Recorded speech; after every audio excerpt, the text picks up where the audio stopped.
Sahabat-sahabat Nabi Musa ini ngelihat Fir'aun, di belakangnya ngelihat ke depan lautan, nggak ada perahu, nggak ada jembatan. Apa perkataan sahabatnya Nabi Musa? Qala ashabu Musa inna lamudrakun.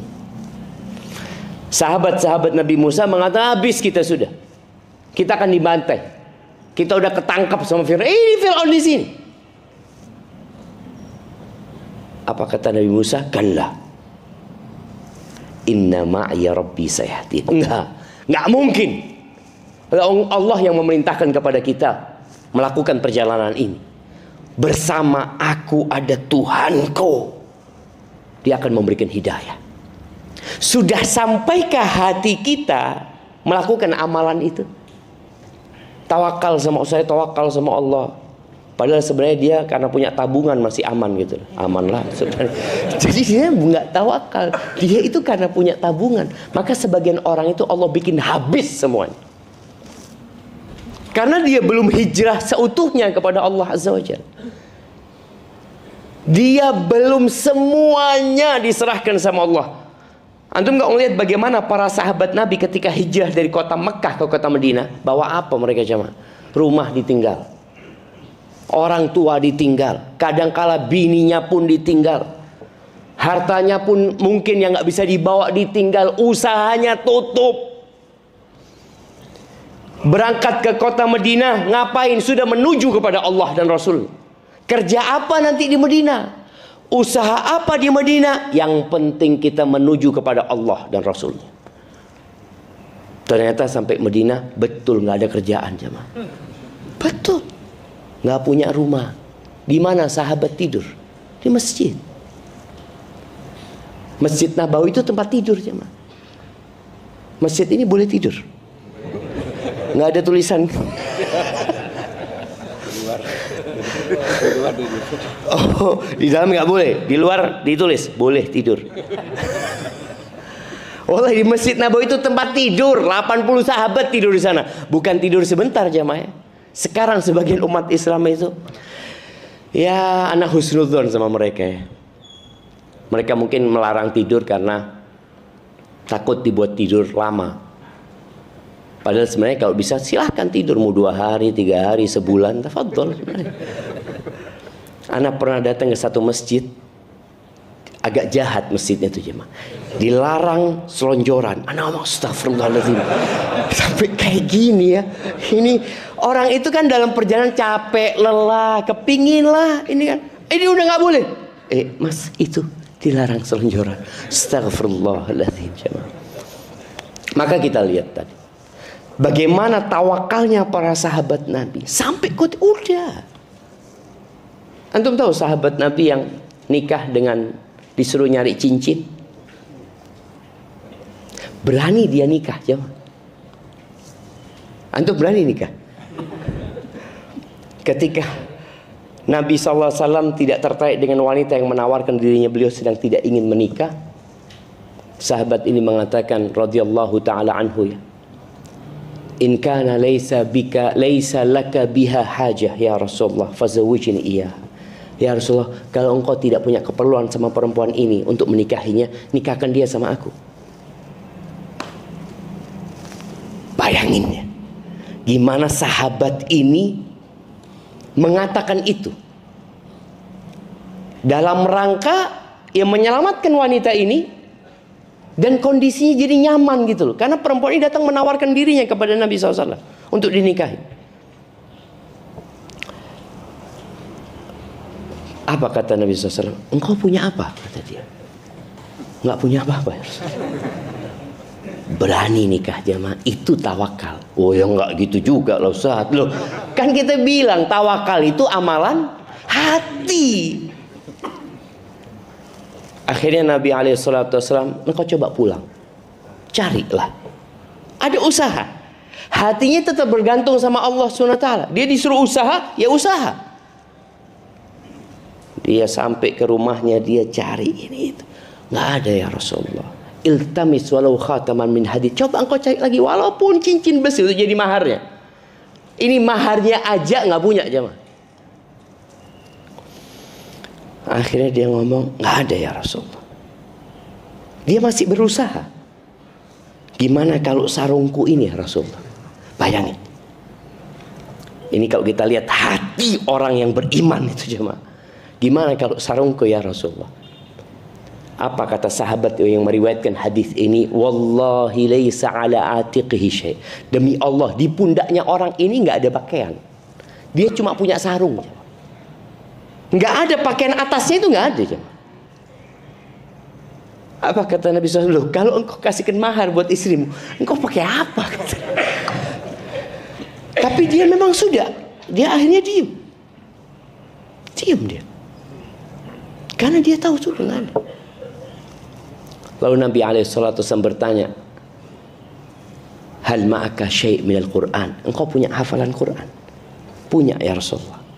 Dia sebutkan surat ini, surat ini, surat ini. Ya sudah, aku nikahkan engkau dengan dia, dengan mahar Quran yang kau miliki, untuk diajarkan kepada istrinya. Jawab. Gimana suami istri ini pulang ke rumahnya suami gak punya apa-apa jemaah? Ya apa ya ini suamiku, sarung aja cuma bawahan, atasan gak ada. Tapi itu perempuan juga tawakal sama Allah. Ini Nabi yang nikahkan, sudah pulang. Rizki kalau masih punya umur, berarti masih ada rizkinya.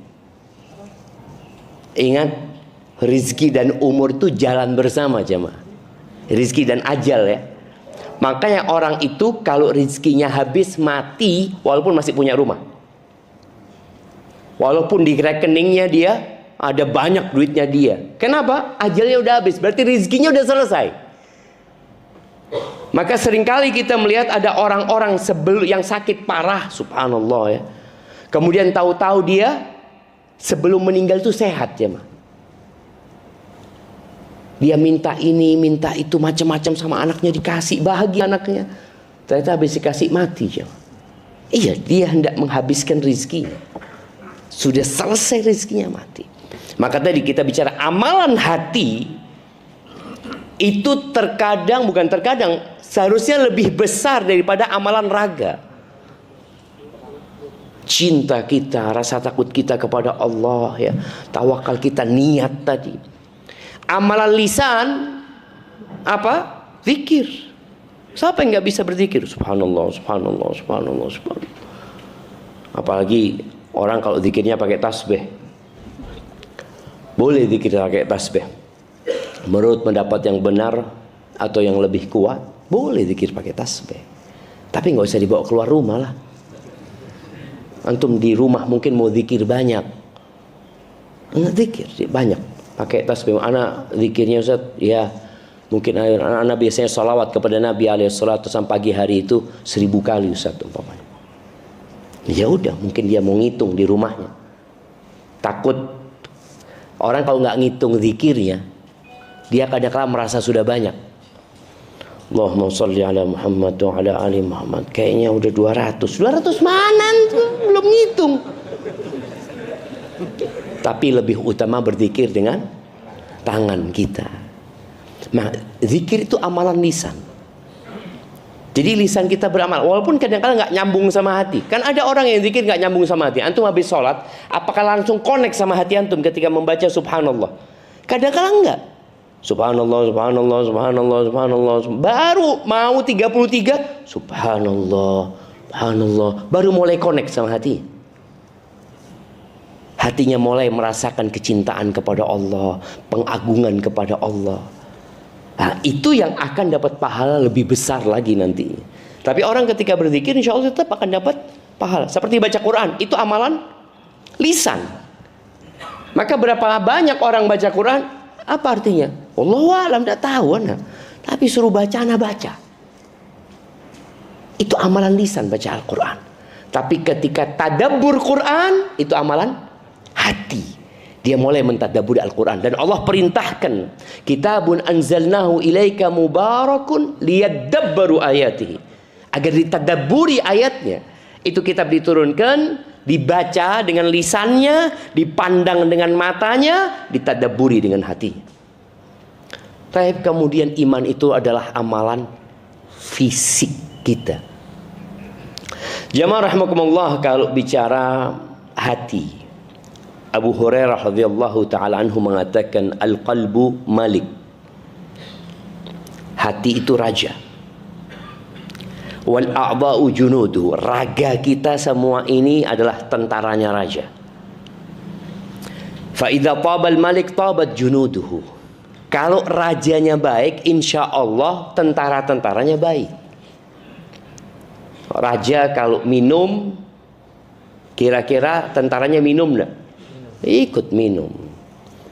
Rajanya korupsi, kira-kira tentaranya ya ikut korupsi. Rajanya telat sholat subuh, tentaranya sholat duha.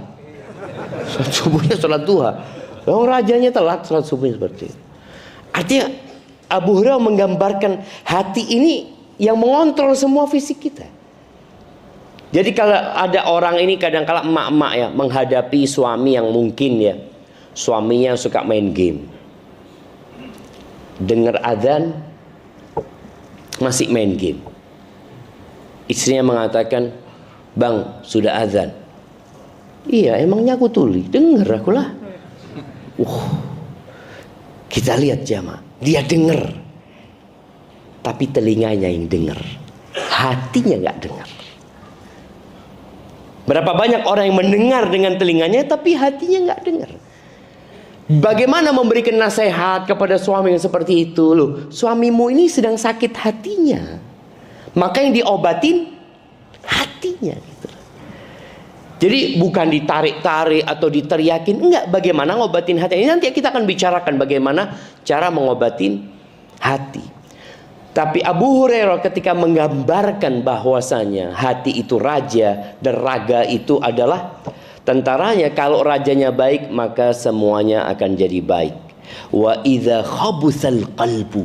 Kalau hatinya busuk, khabusat junuduh. Maka raganya, tentaranya semua akan jadi buruk. Jamaah rahimakumullah, penyakit hati ini ada dua. Ada penyakit yang rasa sakitnya langsung dirasakan. Langsung dirasakan. Makanya ada orang ngomong, "Ya Allah, sakit hati anak." Dia langsung merasakan. Ulama mencontohkan rasa sakit hati yang seperti sakit fisik sebenarnya, yang butuh obat. Itu yang orang-orang berangkat ke psikiater. Itu ada sakit hati dia. Dikasih obat. Ada obatnya memang, obat fisiknya ada. Sedih, kecewa, itu sakit hati. Kemudian cemas, ada kekhawatiran yang berlebihan, itu sakit hati yang kadang-kala obatnya kemana? Ya ke dokter. Ada obatnya itu. Tapi juga bisa ke ustadz. Karena rasa sakitnya orang ini langsung merasakan, "Ya Allah, saya nggak bisa tidur," kata dia. Kenapa? Nggak tahu, kalau saya mau memejamkan mata itu takut gitu ya, khawatir, was-was. Dia, "Ya Allah, nggak enak." Ini penyakit bisa diobatin dengan dokter, tapi sejatinya ada obatnya dalam agama kita juga.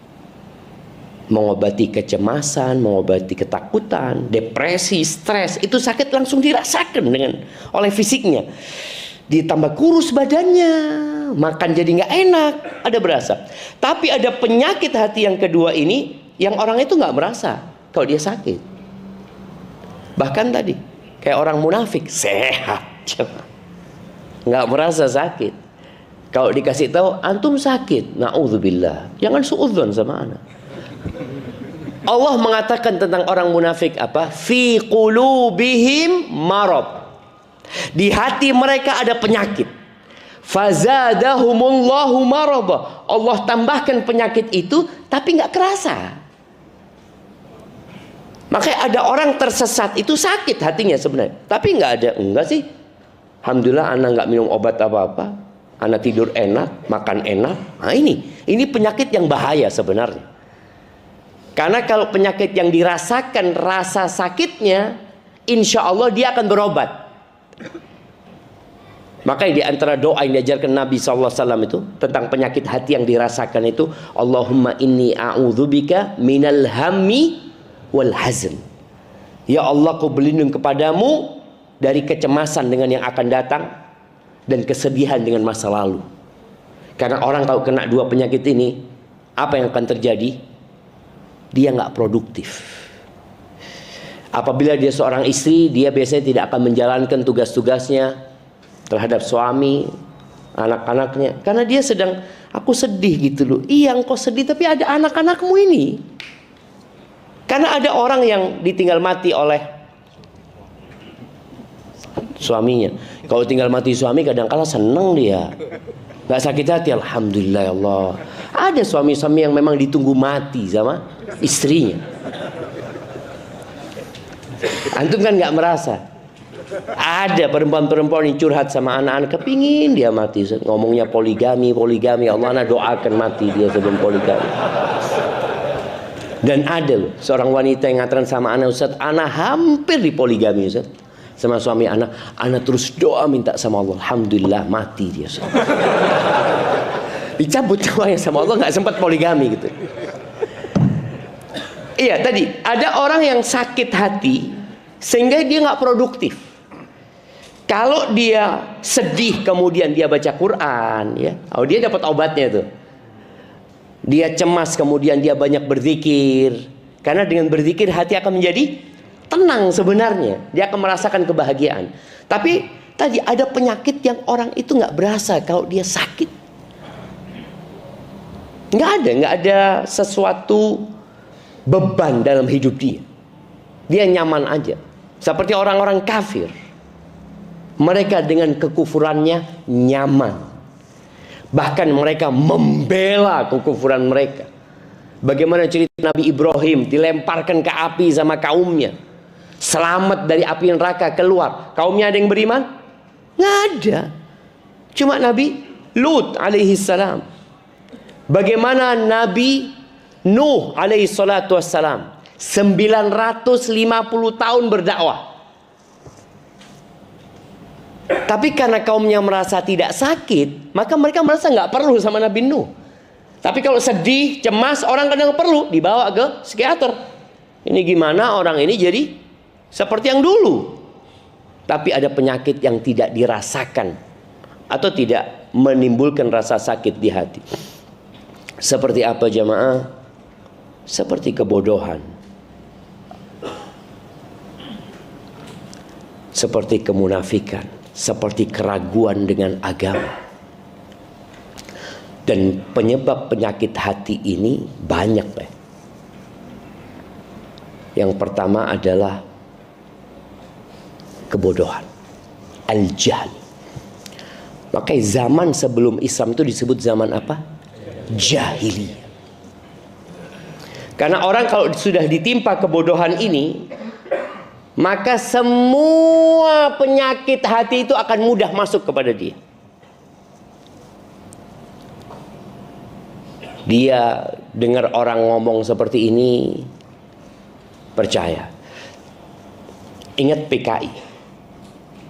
Bagaimana? Kenapa kita bicara PKI? Kenapa jemaah? Karena ini bulannya PKI. Iya betul. Iya kan? Ya tinggal 8 hari lagi. Bagaimana orang-orang itu Muslim loh jemaah. Mereka kalau bicara secara agama, sebagian mereka Muslim. Tapi bagaimana mereka membela pemikiran komunis pada waktu itu? Karena dianggap sama mereka inilah yang bisa membuat rakyat merasakan kesejahteraan. Lupa bahwa Allah sudah turunkan Al-Quran. Tidak perlu kita pemikiran-pemikiran Karl Marx atau pemikiran siapa. Allah sudah turunkan Al-Quran dan Allah utus Nabi Muhammad SAW. Engkau mau cari petunjuk di mana? Maka orang kalau sudah bodoh, dia akan membenci kebenaran. Sebagian kita mungkin ketika belum hijrah, dia benci dengan ustadz-ustadz yang menyampaikan sunnah. Mungkin 2 pekan yang lalu ada satu orang datang ke rumah, dibawa sama sohib ana. Dia dari Surabaya, naik bis dia ke rumah, cuma mau minta maaf sama ana. Dia mengatakan, Ustadz, ana dulu suka ngomongin Ustadz, ana suka jelek-jelekin Ustadz, kata dia. Pokoknya Ustadz, ya batalin, bubarin kajiannya Ustadz, ini itu, kata dia. Sampai suatu hari Ustadz, ana pegang handphone, tahu-tahu lewat di IG atau di YouTube, dia katakan kajiannya Ustadz tentang bagaimana sikap terhadap pemimpin. Anak awalnya nggak mau ngeliat, tapi anak mau lihat, sana mau lihat nih, apa katanya Wahabi ini. Dia ngomong gitu. Dia dengerin, dia loh. Dia anak pikir Ustadz itu akan mengkafir-kafirkan, mentogut-togutkan. Kok nggak ada ya? Tadi mulai anak malam hari itu Ustadz, anak buka semua video Ustadz yang bisa anak buka. Anak dengerin. Besok pagi ketemu sama sohib-sohib dia. Dia ngomong, ternyata Ustadz Syafiq tuh nggak seperti yang kita sangka. Oh, engkau nonton dia kayaknya.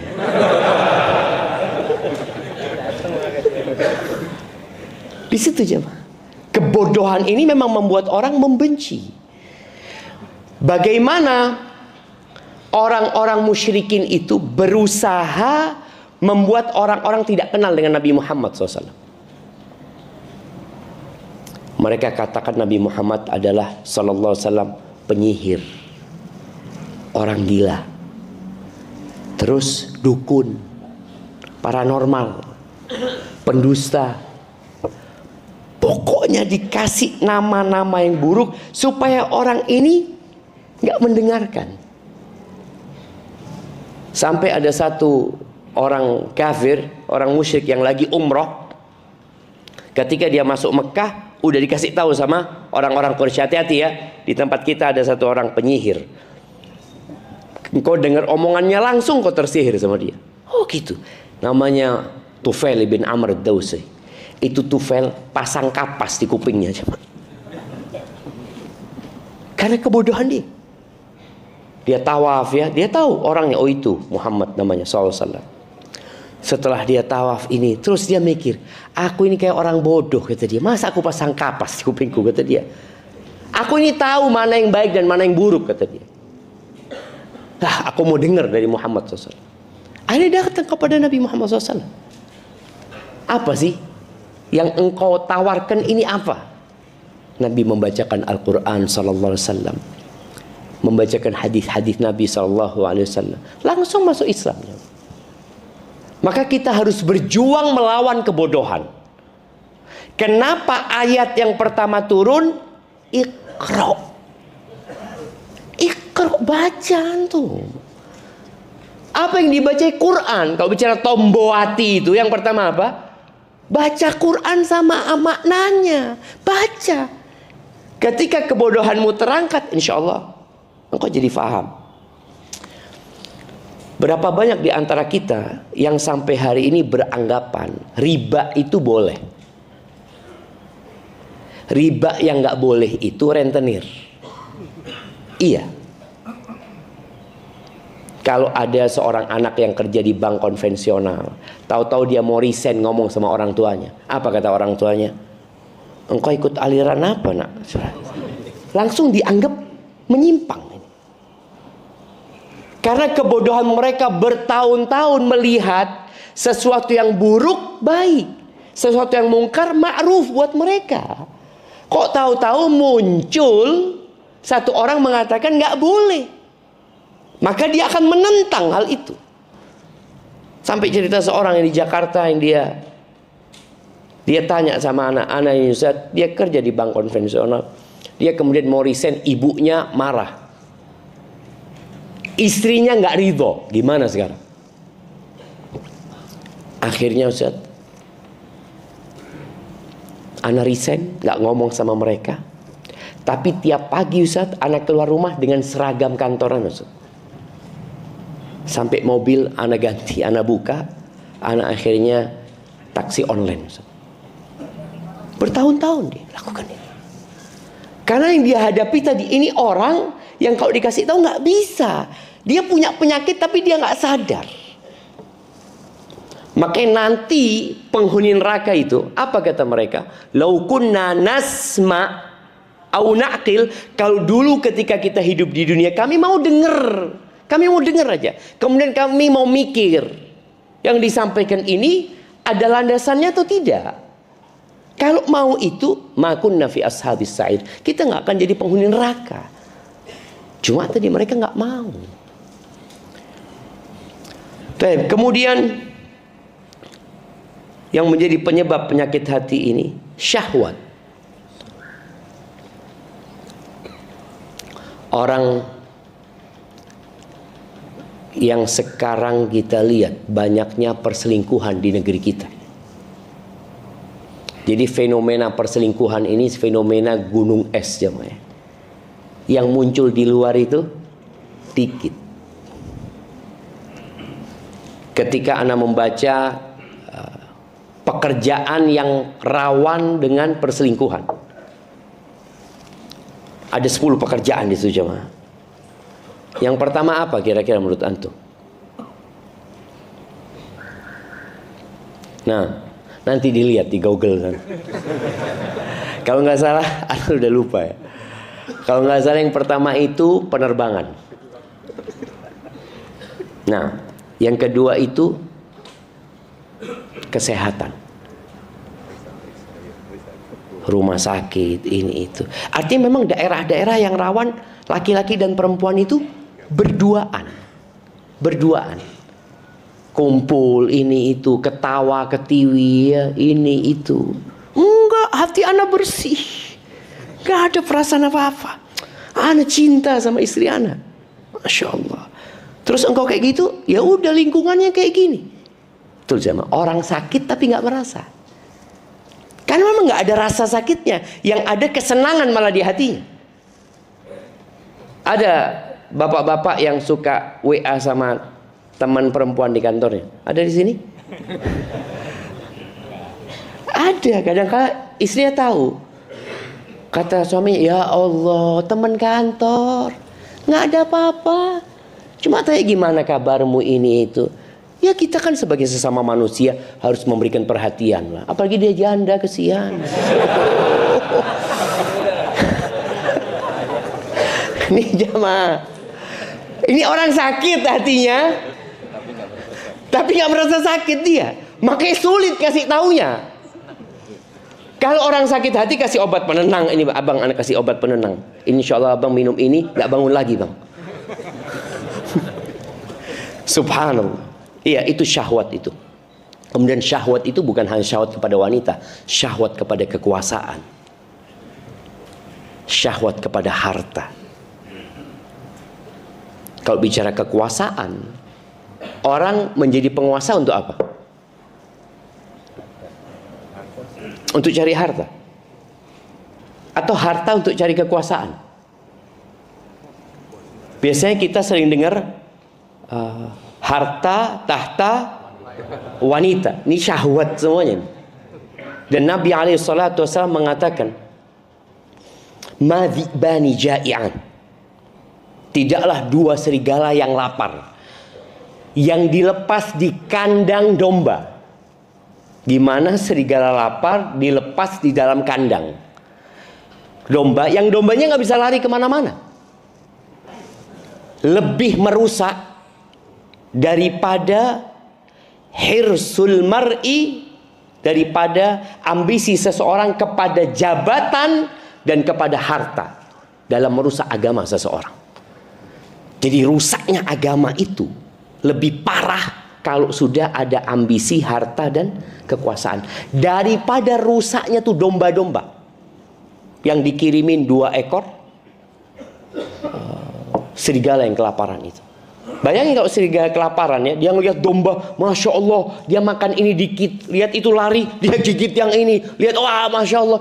Padahal dia sebenarnya 1 ekor aja nggak habis mungkin jemaah. Tapi karena dia ambisi, dia udah gigit ini udah mati nih. Dia ngeliat, oh ada lagi nih masya Allah. Makanya orang kalau sudah ambisi kepada harta dan jabatan, seperti minum air laut. Dia udah punya duit ini, udah cukup duitmu. Buat 7 turunan gak habis. tambah 7 tanjakan juga nggak habis. Tapi karena ambisi, dia terus rusak agama dia. Rusak agamanya jemaah. Nah, ini salah satu penyebab penyakit hati, syahwat. Ya, Allah kasih kita syahwat. Karena kehidupan ini nggak akan bisa berlangsung tanpa syahwat. Tapi syahwat itu harus dikekang. Makanya bicara syahwat kepada harta boleh, tapi yang halal.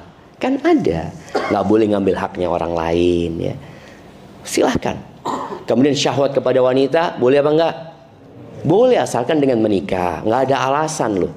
Nggak ada alasan seorang laki-laki berzina. Padahal Allah sudah membuka pintu menyalurkan syahwatnya yang halal. Allah mengatakan fankihu ma tabalakum minan nisa mathna wa thudatha wa ruba. Allah sudah kasih. Engkau punya syahwat lebih, mungkin engkau kerja keluar kota ya. Istrimu di Bekasi sini. Ini Bekasi Bogor. Istrimu di Bogor sini. Engkau kerja di Bekasi. Berapa jauh tuh jemaah? Ya mungkin dia istrinya di Bekasi, dia kerjanya anggap di Merauke,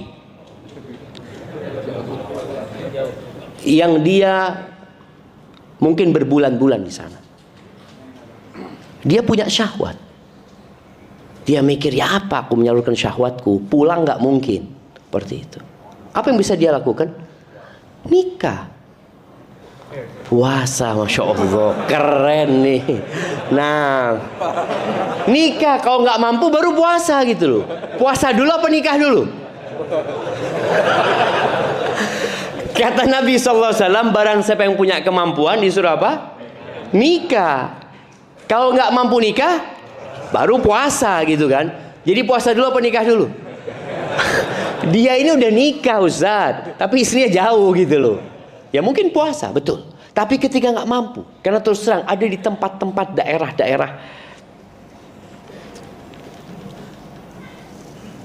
apa ya?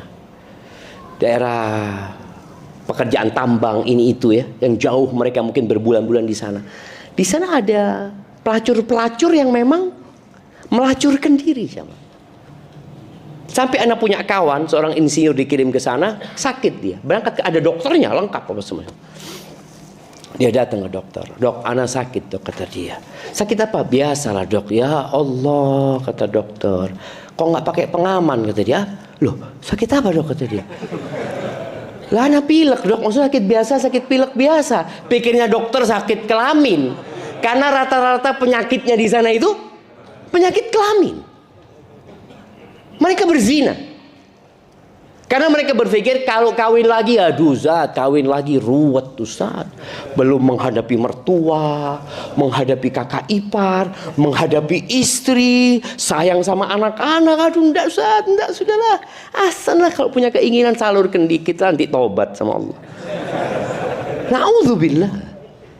Memang betul, ketika seorang melangkah ke tempat yang halal, berjuang dan berkorban.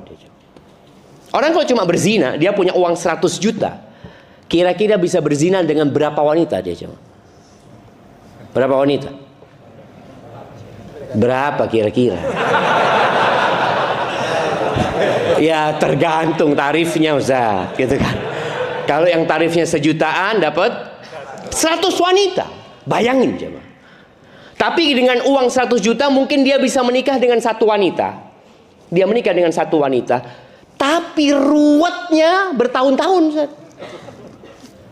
Betul. Nabi SAW istrinya 9. Antum pikir tenang-tenang Nabi SAW. Oh piring pecah di rumah Nabi SAW. Piring pecah. Sallallahu ala Nabi SAW. Jadi ingat. Jangan sampai syahwat antum. Karena antum berpikir menyelamatkan rumah tangga. Ya anak-anak gak mau nikah lagi lah. Ya, kalau antum nggak nikah lagi bisa puasa, bisa menjaga diri, alhamdulillah itu yang diharapkan. Tapi kalau kemudian antum berpikir berzina karena melihat kawan-kawan antum semua di sana pada berzina, mereka berzina aman-aman aja, engkau nggak apa-apa, aman lah, nggak ada yang tahu. Padahal Allah mengawasi mereka. Padahal sejatinya lelaki yang berzina akan membawa laknat ke rumahnya, menghilangkan berkah di keluarganya. Tapi ketika dia menikah lagi, memang terjadi keributan, tapi halal. Maka ingat, nggak ada alasan seorang laki-laki berzina. Ya Ustaz, istri ana nggak memberikan izin, Ustaz. Siapa izin? Istrinya yang mengizinkan, jemaah. Antum boleh jadi sampai mati yang nggak dikasih izin. Tapi kalau antum cukup satu, alhamdulillah. Jangan dibohong-bohongi sama temen. Antum kenapa nggak nikah lagi? Ada yang suka dorong-dorong kawannya jemaah untuk kawin lagi, padahal orang ini nggak butuh. Akhirnya karena dorongan itu, bener juga katamu ya. Akhirnya dia nikah, berantakan rumah tangganya. Karena dia hanya dikasih doping sama kawannya, bukan karena kebutuhan. Maka ingat, ini termasuk yang membuat penyakit hati syahwat. Syahwat kepada wanita, syahwat kepada harta, syahwat kepada kekuasaan. Kemudian ahibati fillah, yang membuat penyakit hati ini adalah kawan-kawan buruk, lingkungan yang buruk. Ana sebutkan sebab-sebab ini, nanti obatnya antum sebenarnya sudah paham. Kawan yang buruk.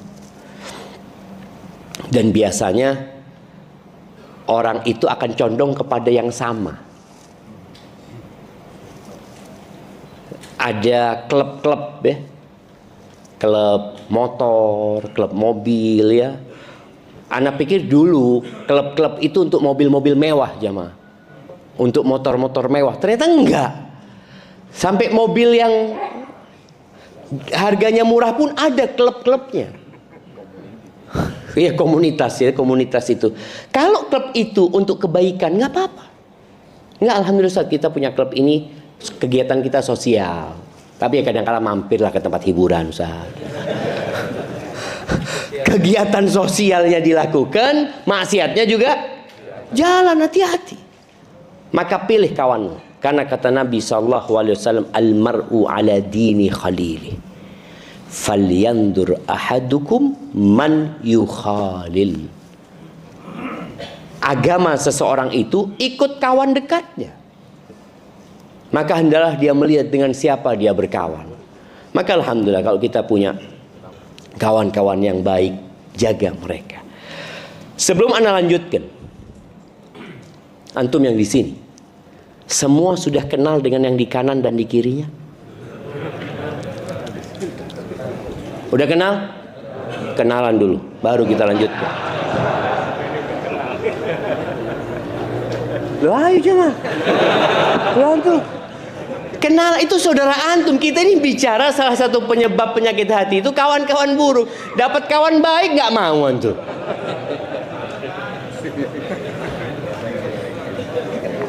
Bentar lagi anak akan tes, anak akan tanya, anak akan tunjuk. Anak akan tanya, dia kenal nggak dengan yang kanan? Tanya siapa namanya, dari mana, apa pekerjaannya. 3. Sudah? Nah, anak tunjuk sekarang untuk membuktikan. Oh, masih ada yang tanya, Masya Allah.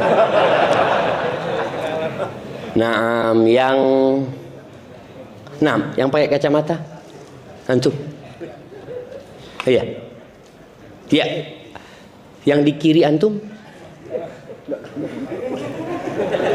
Oh, belum kenal. Salaman doang, kenalan. Coba kenalan lagi siapa? Dari mana?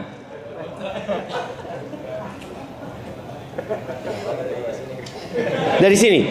Dari sini mana? Tapi kerjaannya apa udah tahu?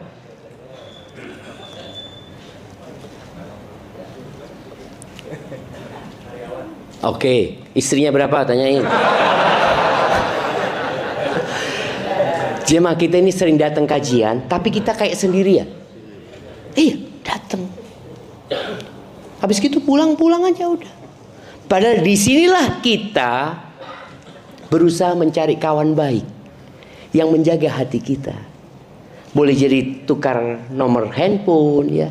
Suatu saat nanti ketika ada kajian dilihat, engkau kok nggak datang kajian? lama aku nggak ngelihat sama kamu.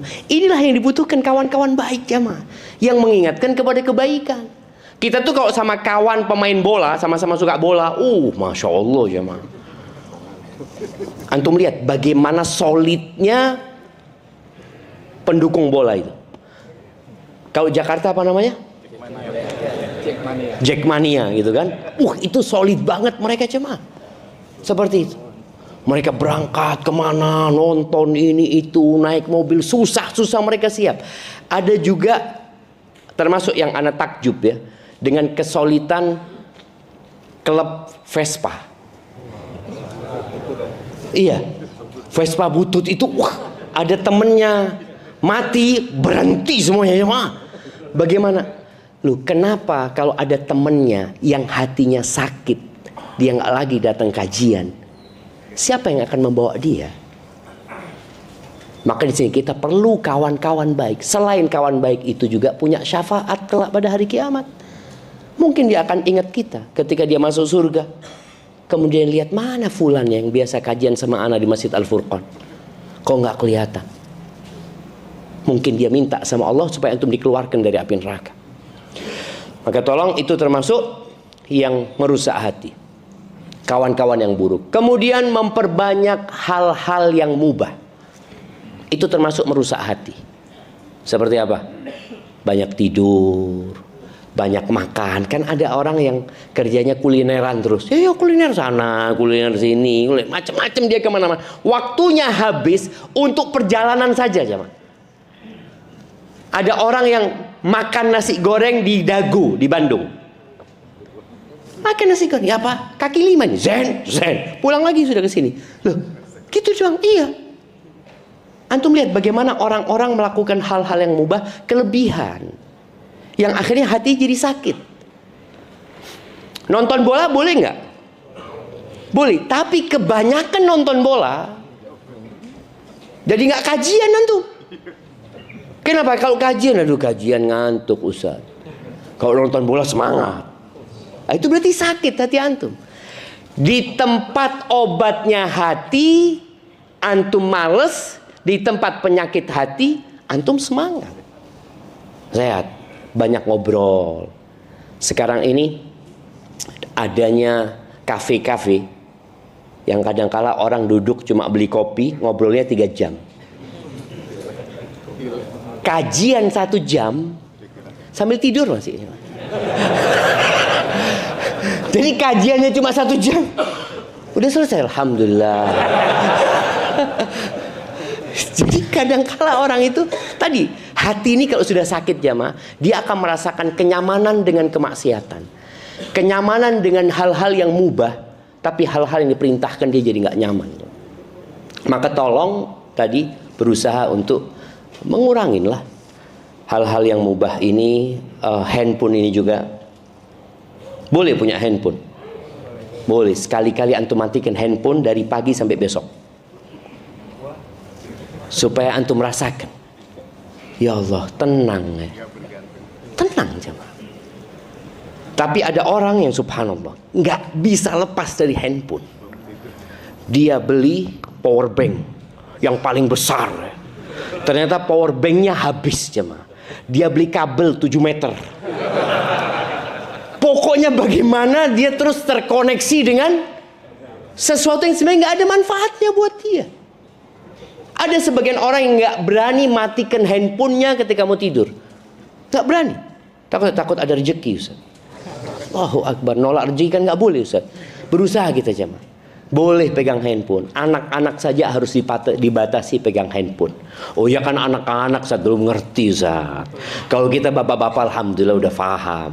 Paham apa? Kita kadangkala juga menyusahkan anak dan istri kita. Sampai ada seorang keluarga yang mengatakan kita punya bapak itu al-hadirul ghaib, kata dia. Al-hadirul ghaib. Ada bapaknya ada itu, kata dia. Ngapain? Nggak tahu. Kita lihat bapak kita, diajak ngobrol nggak nyambung. Maka usahakan ketika makan handphone nggak dibawa. Ana ngomong sama istri Ana, kalau nyuapin anak, makan sama anak, jangan nonton sesuatu apapun. Kan banyak orang sekarang nonton sambil makan. Anak ngomong enggak. Ini kesempatan ibu menjalin komunikasi dengan anaknya. Sambil makan, cerita, ngobrol, bermain, ini itu. Bukan dikasih tontonan, anaknya nonton, emaknya nonton. Udah bisa kasih makan lagi, nonton lagi emaknya. Jangan, maka berusaha. Ahibati fillah. Ya, kalau bicara itu sebab-sebab orang yang sakit hati. Tandanya orang yang sakit hati itu dia sudah tidak lagi mengingkari kemungkaran. Bahkan dia nggak nyaman dengan ketaatan. Dia kalau berada di grup, contoh nih ya, ada grup, lalu ada yang kirim urusan agama, mengingatkan sholat subuh umpamanya. Langsung, ini grup bukan urusan agama ya. Ini grup urusan sepak bola. Iya, benar-benar dia itu nggak mau ada agama. Ini tanda orang sakit. Ketika ngobrol masalah agama, dia seperti ikan yang keluar dari air.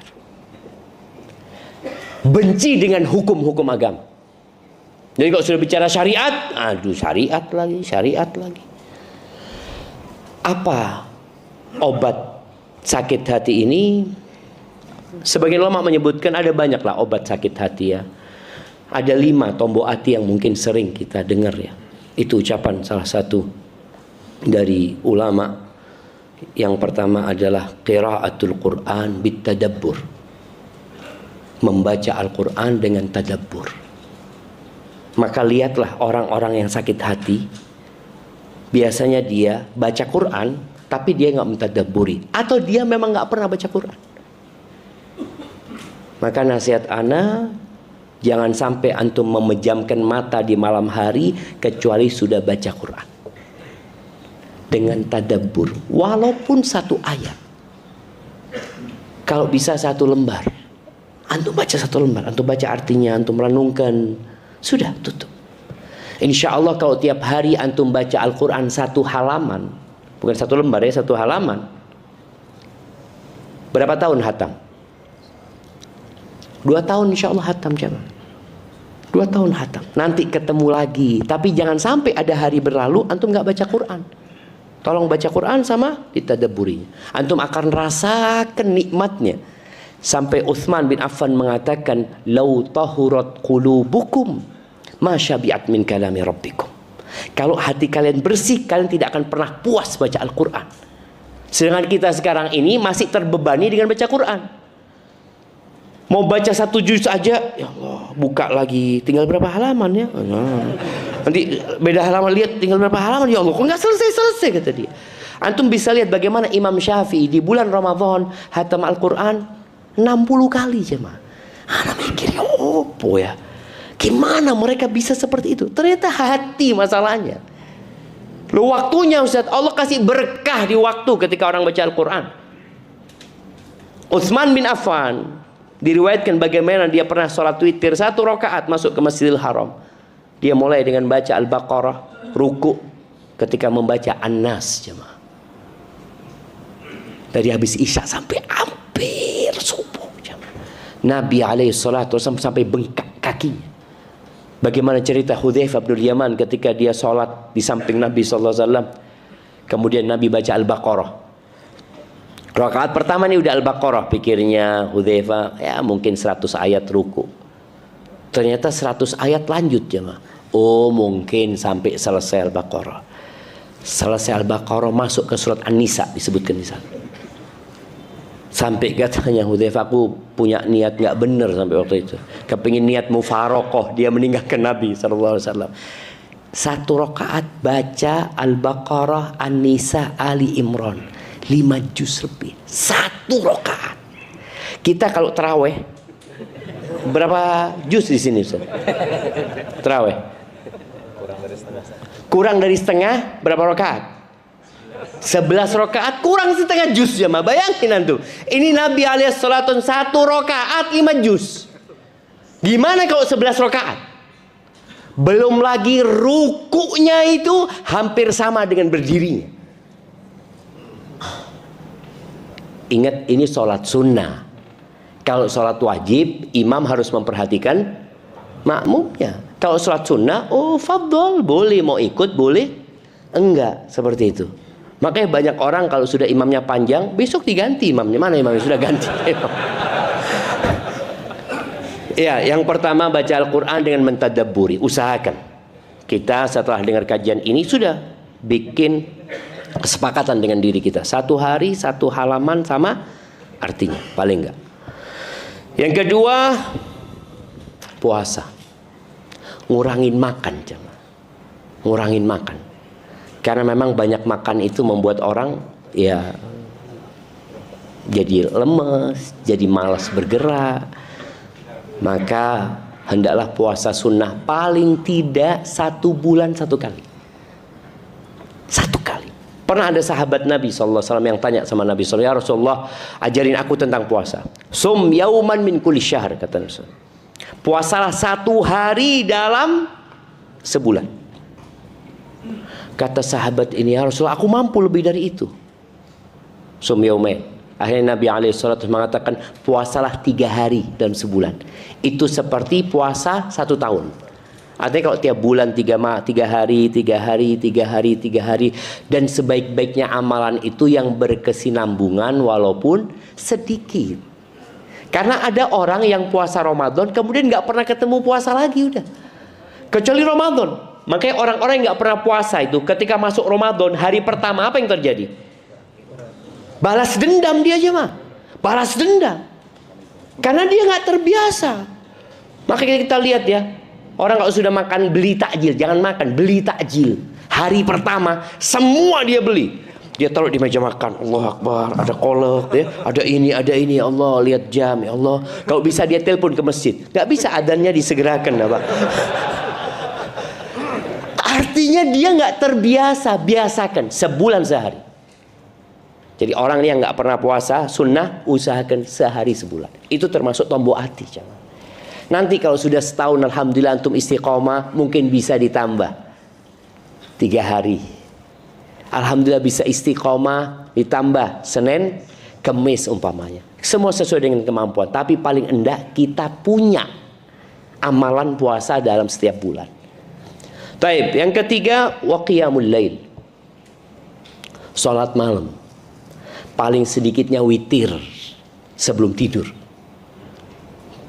Jadi antum salat Isya berjamaah di masjid, pulang kalau takut umpamanya nggak bangun, udah salat witir. Nabi SAW mewasiatkan kepada Abu Hurairah radhiyallahu anhu untuk tidak tidur kecuali salat witir. Sudah salat witir. Jadi salat malam antum. Tapi yang mampu lebih lah. Umpamanya enggak, aku mau salat sebelum subuh. Ya alhamdulillah lebih utama sepertiga malam akhir. Tapi ketika tidak mampu, udah sebelum tidur. Yang penting istiqomah. Paling enggak 3 lah antum. Walaupun witir boleh 1, antum ambil 3.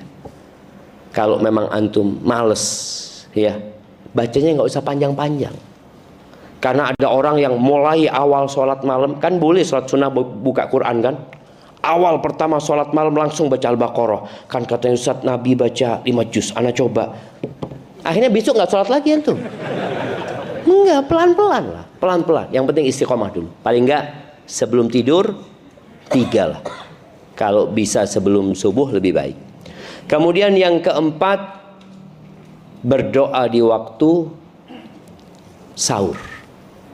Ini akhirnya bangun malamnya kalau bisa di akhir malam. Jadi sebelum subuh antum beristighfar. Mohon ampun sama Allah Azza wa Jalla dan berdoa. Allah mengatakan tentang penghuni surga, kata Allah Azza wa Jalla, wa bil ashari hum yastaghfirun. Di waktu sahur mereka itu istighfar. Kita lihat ya di negeri kita, bukan negeri kita, di banyak negeri sebenarnya. Ketika bulan Ramadan di waktu sahur itu malah banyak tontonan yang membuat orang lupa dengan sifat penghuni surga. Dia pikir puasa itu sahur, yang penting sahur makan. Enggak, sahur itu ada barokah. Bukan barokah makannya saja, barokah waktunya juga di sana. Kita nggak pernah bangun, kita lihat orang-orang yang nggak pernah bangun itu bangun untuk apa? Untuk makan. Karena dia mau sahur, mau puasa dia. Tapi bagaimana dia menggunakan itu untuk berdoa. Kemudian yang terakhir adalah wa mujalasatus salihin. Ya kumpul sama orang-orang soleh lah. Jadi antum datang ke masjid tadi, cari kawan baru. Insya Allah orang-orang yang ke masjid ini baik agamanya. Semoga akhlaknya juga baik seperti itu. Hadza wallahu alam bissawab. Itu yang dapat ana sampaikan pada kesempatan kali ini. Yang benar dari Allah Azza wa Jalla, yang salah dari diri ana pribadi. Allah dan Rasulullah terbebaskan dari kesalahan itu. Nah, siap.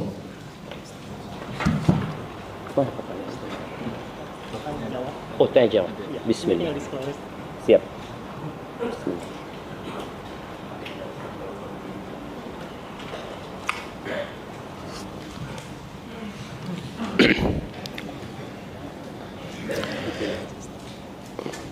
Wah, anak kalau milih harus baca semuanya dulu. Ini sudah disaring.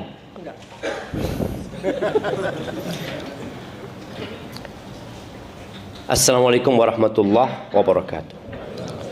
Afwan Ustaz, izin bertanya. Saya seorang ibu tunggal dengan 3 anak. Yang dimana 3 tahun ini saya mengalami perjuangan yang begitu berat. Berbagai macam ujian yang saya alami. Tapi Ustaz, sejak full saya berjuang sendiri, ada kalanya saya suka tidak terima dengan kehidupan saya yang sekarang. Apalagi saya kalau lihat teman-teman saya dengan mempunyai keluarga yang enak dilihat, saya merasa sedih Ustaz. Apakah yang saya alami sekarang mungkin dari akibat dosa-dosa di masa lalu saya? Tapi saya selalu berdoa, saya ingin sekali membahagiakan ibu dan anak-anak saya. Yang kebetulan ibu saya yang udah sepuh dan sekarang tinggal dengan saya. Dan Ustadz, apakah saya pantas Ustadz yang pendosa ini berdoa minta sama Allah untuk mendapatkan jodoh yang saya inginkan? Sedangkan bisa dibilang iman dan ketakwaan saya masih di ujung kuku. Dan bagaimana Ustadz menghilangkan rasa sakit di hati dengan ujian yang saya alami? Mungkin saya masih suka ada rasa iri, dengki dengan orang-orang yang saya lihat mereka baik-baik saja kehidupannya. Masya Allah jamaah. Iya. Yang pertama, ana ingin menyampaikan kepada ibu yang bertanya ini, engkau nggak sendirian. Semua orang yang ada di sekitarmu juga memiliki ujian. Cuma ada di antara mereka yang pandai menyembunyikan masalah mereka dengan senyum di bibir mereka. Ada orang-orang yang punya masalah, tapi kita melihat kayaknya bahagia dia. Mungkin kalau engkau letakkan telingamu di tembok rumah mereka, engkau akan dengar mereka juga punya masalah. Kenapa? Karena hidup ini adalah masalah. Oleh karena itu ada sebuah athar, sebuah cerita tentang Dzulqarnain. Ketika dia mau meninggal dunia, dia itu kirim surat sama ibunya. Dia tulis surat sama ibunya, dia mengatakan kepada ibunya, ini raja Dzulqarnain. Dia kata, "Ummah, engkau undang semua orang-orang sekampung. Engkau bikinkan makanan yang enak sekali. Lalu engkau nanti bacakan suratku kepada mereka." Sudah diundang orang-orang ini, dikasih makan yang enak. Tapi kan belum dipersilahkan sama tuan rumahnya. Lalu sang ibu mengatakan, "Aku dapat surat dari anakku, aku mau bacakan kepada kalian." Ternyata Dzulqarnain mengatakan, yang boleh makan hanya yang tidak punya masalah. Satu kampung gak ada yang makan. Sahih, kita semua punya masalah gitu loh. Dan Allah sudah menakar kemampuan kita menghadapi masalah itu. Makanya kenapa bunuh diri tidak dibenarkan? Merasa aku gak mampu menghadapi ini. Engkau mampu, tapi engkau gak mau. Beda ya antara nggak mampu sama nggak mau. Kalau nggak mampu, nggak mungkin Allah kasih ujian itu.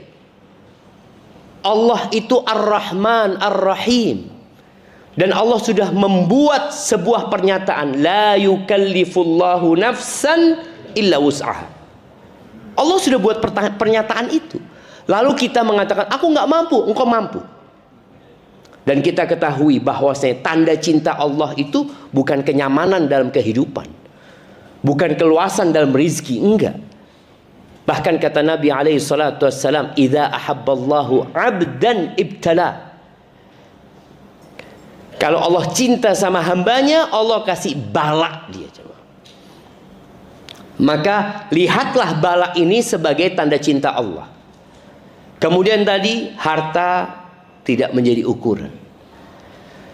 Lalu jangan memandang kepada yang di atasmu. Jangan pernah membandingkan dirimu sama orang lain. Ini juga para orang tua. Jangan pernah membandingkan anaknya dengan orang lain. Walau dengan anaknya sendiri. Kau lihat tuh kakakmu. Jangan. Kau lihat, Masya Allah tuh anaknya tetangga kayak gini. Jangan. Kenapa? Engkau telah menanamkan kebencian dan kedengkian di diri anak itu. Kalau ingin membandingkan, bandingkan dia dengan dirinya sendiri. Engkau bandingkan dirimu dengan dirimu sendiri. Alhamdulillah aku lebih baik ya Allah. Alhamdulillah aku punya rezeki ya Allah. Alhamdulillah selalu. Anak dikata, nak Masya Allah engkau kemarin bisa loh nak. Engkau insya Allah bisa lebih baik nak. Kemarin engkau hafal. Kemarin engkau melakukan ini. Jadi anak itu membandingkan dengan dirinya. Kenapa? Karena sebenarnya tadi ujian orang itu beda-beda. Kalau mau membandingkan, Nabi SAW mengatakan unduru ila man huwa asfala minkum. Lihatlah kepada yang di bawah kalian. Wala tanduru ila man huwa fauqakum. Jangan melihat kepada yang di atas kalian. Fahuwa ajdaru an la tazdaru ni'matallah alaikum. Karena ini lebih pantas buat kalian dan akan membuat kalian tidak meremehkan nikmat yang Allah berikan kepada kalian. Nih perempuan yang tadi cerita. Kalau dia bandingkan dirinya dengan orang yang buta, dia akan tahu nikmat Allah Azza wa Jalla. Kalau dia bandingkan dengan seorang wanita yang ditinggal sama suaminya, kemudian dia stroke, dia akan tahu. Ternyata ya Allah banyak nikmat Allah sama aku. Engkau punya anak, Alhamdulillah. Ada orang-orang yang gak dikasih anak sampai mati. Dikasih harta, dia keliling ke sana, kemari. Gak dikasih anak. Allah kasih anak sama engkau. Maka jangan pernah membandingkan dirimu sama yang di atasmu. Sekali-kali datang ke tempat-tempat bencana. Datang ke rumah sakit yang terapi stroke. Datang ke sekolah orang-orang buta. Kita akan tahu, ya Allah, nikmatmu banyak ya Allah. Cuma memang manusia ini, kata Allah, wa qalilun min ibadiyas syakur. Sedikit dari hambaku yang pandai bersyukur. Dan ingat, kehidupan dunia ini adalah untuk beramal. Semua kesenangan akan berakhir. Tapi nanti di akhirat, semua kesusahanmu akan dijadikan pahala kalau engkau sabar. Kemudian yang menjadikan orang itu kaya adalah hatinya, bukan hartanya. Makanya kata Nabi SAW, laisal ghina an kathratil arab. Kaya itu bukan dengan banyaknya harta benda, dengan banyaknya aset, bukan. Walakinnal ghina ghinan nafs. Kaya yang sebenarnya itu kaya jiwanya. Dia selalu mengatakan alhamdulillah, alhamdulillah ya Allah. Engkau berikan kepada aku yang tidak diberikan kepada orang lain. Kepada yang di bawah dia maksudnya. Dan orang kalau sudah punya kaya jiwa. Kaya jiwa itu qanaah ya. Apa kata Imam Syafi'i? Sebelum ucapan Imam Syafi'i, ucapan Nabi SAW. Nabi mengatakan alaihi salatu wassalam, irda bima qasamallahu lak takun aghnan nas. Ridholah engkau dengan apa yang Allah bagikan untuk dirimu. Jangan lihat ke sana. Untuk dirimu. Takun aghnan nas. Engkau akan jadi orang paling kaya. Makanya kata Imam Syafi'i, idza kunta dza qalbin qanu'in fa anta wa malikud dunya sawa'u.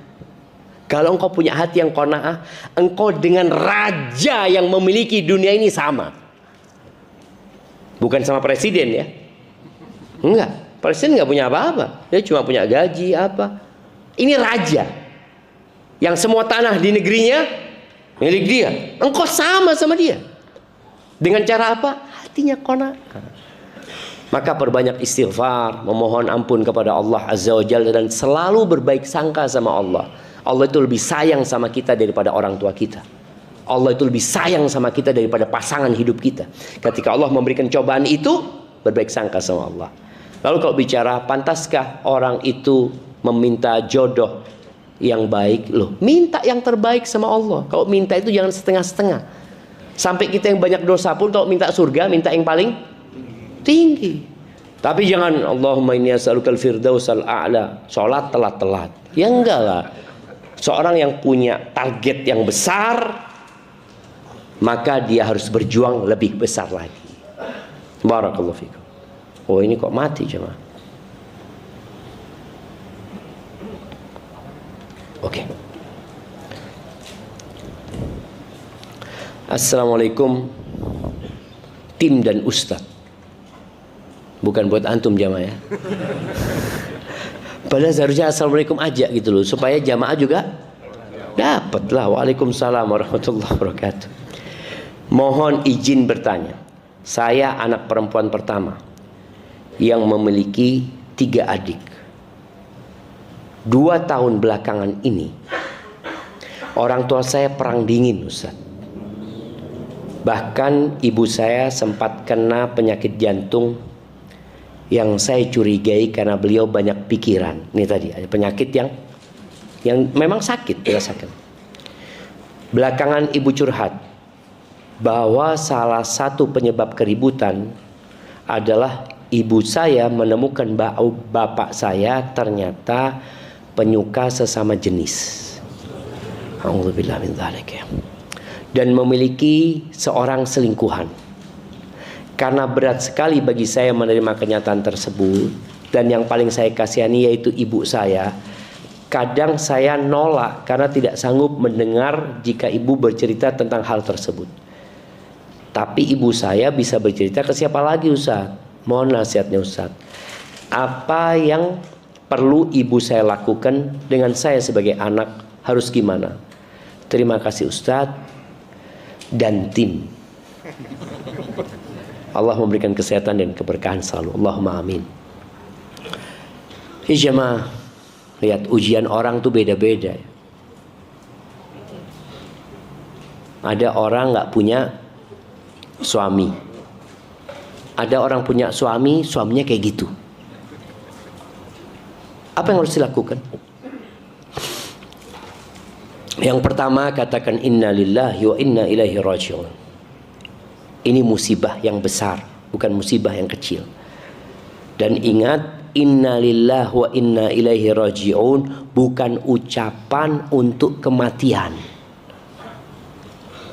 Karena kadangkala ada orang dapat inna lillahi wa inna ilaihi raji'un lalu mengatakan apa? Siapa yang meninggal? Karena dia nggak terbiasa, padahal inna lillahi itu untuk musibah. Inna lillahi wa inna ilaihi raji'un. Apa kenapa katanya? Kucing anak mati.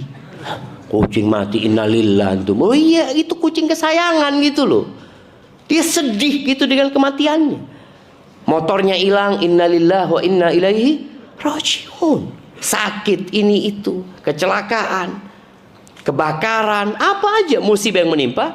Karena Allah katakan wabasyiris sabirin, berikan kabar gembira kepada orang-orang yang sabar, alladzina idza asabathum musibah, yang mereka kalau kena musibah. Musibahnya apa? Allah sebutkan di ayat sebelumnya. Kelaparan. Lapar itu musibah, rasa takut, kekurangan harta, di PHK, kehilangan pekerjaan, gagal panen. Apa? Nah, itu musibah. Orang ini mengatakan inna lillahi wa inna ilaihi raji'un. Maka katakan inna lillahi wa inna ilaihi raji'un. Baik. Sekarang duduk sama ibu, kalau mau curhat, Bu, kita sekarang cari solusi. Soalnya kalau sekedar menceritakan keburukan ayah, yang ada hanya tambah sakit. Karena ada orang yang ingin menceritakan keburukan orang lain dalam rangka memuaskan dirinya, padahal dia tidak akan pernah puas. Maka cari solusi. Duduk sama ayah. Kalau nggak bisa ngomong sama suami, tulis surat. Ada orang-orang yang sakit yang perlu diobatin. Dan kita tahu homoseksual ini penyakit. Cuma kondisinya ada 2. Nah, seperti penyakit hati dia. Ada yang dia sakit dan dia tahu kalau dirinya sakit, dia ingin berobat. Maka yang seperti ini insya Allah bisa diusahakan untuk sembuh. Tapi ada orang yang homoseksual ini, tapi dia merasa normal. Karena sekarang ada propaganda LGBT supaya dianggap sesuatu yang normal. Akhirnya dia merasa nggak apa-apa kayak gini. Oh, ini kalau seperti ini mungkin gugat cerai, itu solusinya. Tapi apabila suami tahu, iya, tapi gimana aku? Alhamdulillah, berarti ada keinginan untuk berubah, bertobat. Ajak suaminya untuk berubah. Bisa jadi datang ke dokter, konseling sama dia, atau datang ke ustadz yang memberikan arahan. Kalau nggak bisa ngomong sama suami, tulis surat sama suami. Kadangkala ada suami yang nggak tahu kalau istrinya tahu. Ada istrinya yang nyimpan itu jemaah. Padahal istrinya tahu. Dan doa ya, minta sama Allah Subhanahu wa taala. Ana ingat dengan seorang wanita yang telepon sama ana. Dia ngomong, "Ustaz, ana ini sudah nikah 7 tahun, Ustaz. Tapi ana nggak pernah disentuh sama suami, Ustaz. Ternyata belakangan ini ana tahu kalau suami ana homo. Ana kasih nasihat dia, kemudian ana katakan coba berangkat ke psikiater ini itu. Apa kata perempuan ini? Ana psikiater, Ustaz."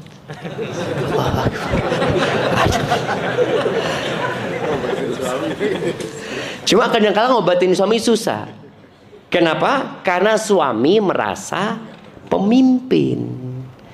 Kan susahnya ngasih nasihat pemimpin itu kan, engkau siapa gitu loh. Itu sulit, tapi tetap kita berusaha. Namun ketika tidak mampu tadi perlu ada mediator. Jadi buat sang anak ini, tadi ketika ibu curhat, ibu kita cari solusi. Solusinya apa sekarang? Solusinya kita tanya sama ayah, ngobrol sama ayah, supaya ayah terus terang. Kalau memang ayah nggak mau terus terang, mungkin bisa pakai pihak ketiga, mediator. Dan ini aib ya, ini aib. Aib yang nggak perlu banyak orang tahu. Cukup ustadz itu aja umpamanya. Atau kita tadi mediator itu orang yang bijak, yang bisa ngobrol sama suami, ngasih tahu suami. Jangan akhirnya kemana-mana ngobrol sama kawannya yang tidak akan memberikan solusi, hanya menambah sakit hati. Sambil terus didoakan ya. Barakallahu fikum.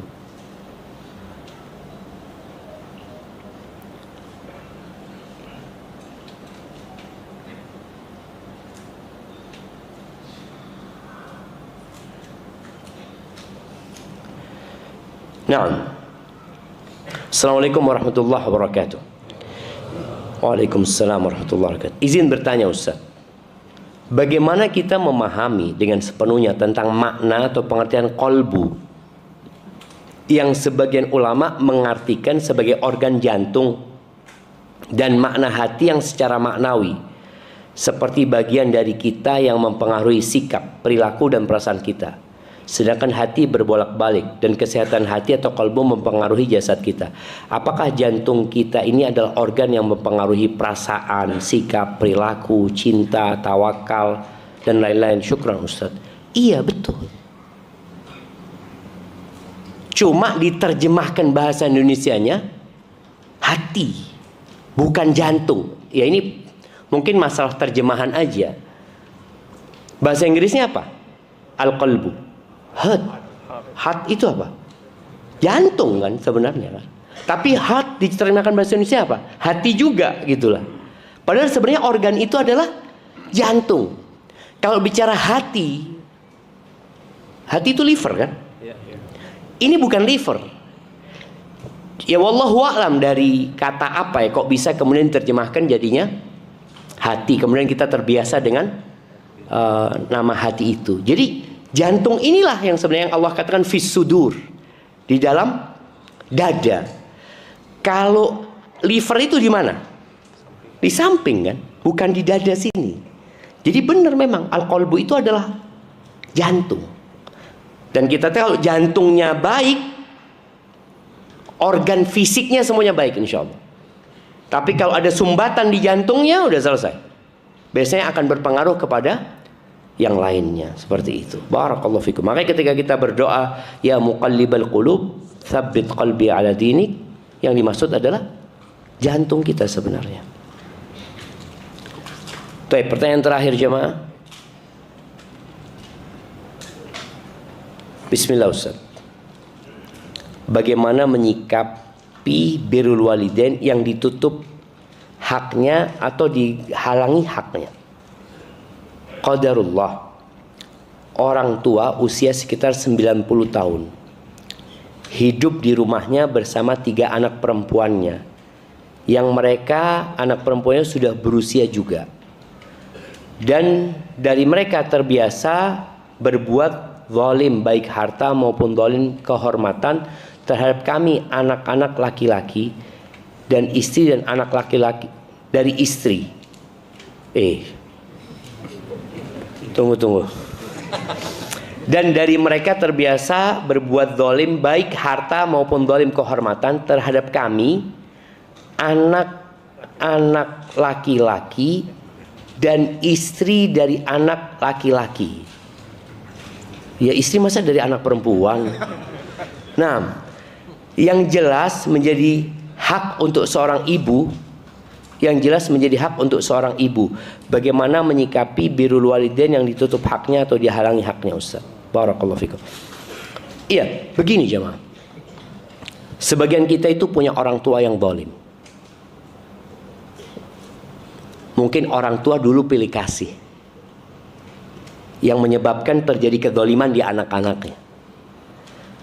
Tapi ketahuilah kita itu wajib berbakti kepada orang tua, walaupun orang tua kita itu zalim, walaupun orang tua kita itu fasik, walaupun orang tua kita itu kafir, walaupun orang tua kita menyuruh kepada kekufuran. Jadi sudah full. Orang tua kita sudah fasik, kafir, nyuruh berbuat maksiat lagi. Tetap berbakti atau tidak? Tetap berbakti. Allah katakan, wa in jahadaka ala an tusyrika bi ma laysa laka bihi ilmun fala tuti'huma. Kalau kedua orang tuamu memaksamu melakukan kesyirikan, jangan taat. Jangan taat. Tapi tetap berbakti. Wa sahibhuma fid dunya ma'rufa, dampingi keduanya di dunia dengan cara yang baik. Nah, sekarang nih anak nggak bisa berbakti sama bapaknya karena dihalangi oleh perempuan-perempuan itu. Apa yang harus dilakukan? Boleh jadi mereka khawatir engkau mempertanyakan masalah harta waris. Maka sampaikan kepada mereka, udah, antum nggak usah ribut dengan harta waris. Antum katakan kepada kakak-kakak perempuan, udah, aku nggak ngurusin itu. Aku kepingin berbakti sama orang tua. Datang sama orang tua, ngobrol sama bapak. Pak, gimana urusan warisan, Pak? Jangan. Antum ini katanya mau berbakti tapi masih memikirkan urusan warisan karena bapaknya masih hidup kan? Jangan. Sudah, antum benar-benar mencari surga. Dan itu pintu surga antum. Tapi kalau ternyata dihalangi dan nggak bisa, ya udah antum berusaha berbakti sama orang tua itu kadang-kadang nggak harus ketemu. Tapi mendoakan. Antum kirimkan sesuatu buat orang tua. Antum juga berusaha memperbaiki hubungan dengan kakak-kakak mungkin tadi yang zalim umpamanya, antum perbaiki hubungan dengan mereka. Karena jamaah, menghadapi setan itu nggak bisa dengan kebaikan. Karena setan itu dari asalnya sudah buruk. Maka kita disuruh a'udzubillahi minasyaitonirrajim. Tapi kalau menghadapi manusia yang menjahati kita, apa kata Allah? Idfa billati hiya ahsan. Balaslah keburukan itu dengan yang lebih baik dari kita. Fa idzal ladzi bainaka wa bainahu adawatun ka'annahu waliyyun hamim. Permusuhan yang ada nanti bisa jadi hilang jemaah. Jadi persahabatan yang sangat dekat sekali. Hadza wallahu a'lam bishawab. Alhamdulillah jemaah, utang ana lunas jemaah. Ana sudah sampai ke Masjid Al-Furqan ini dan ada tetangga ana di Jember yang tinggal di sini. Dia sering datang ke rumah minta, ayo Ustaz, ayo ya Allah, utang ini. Sampai Abah Hana ngomong, Syafiq, berangkat. Siap Abah. Taib, jazakumullah khair. Subhanakallahumma bihamdika, asyhadu an la ilaha illa anta astaghfiruka wa atubu ilaik. Wassalamualaikum.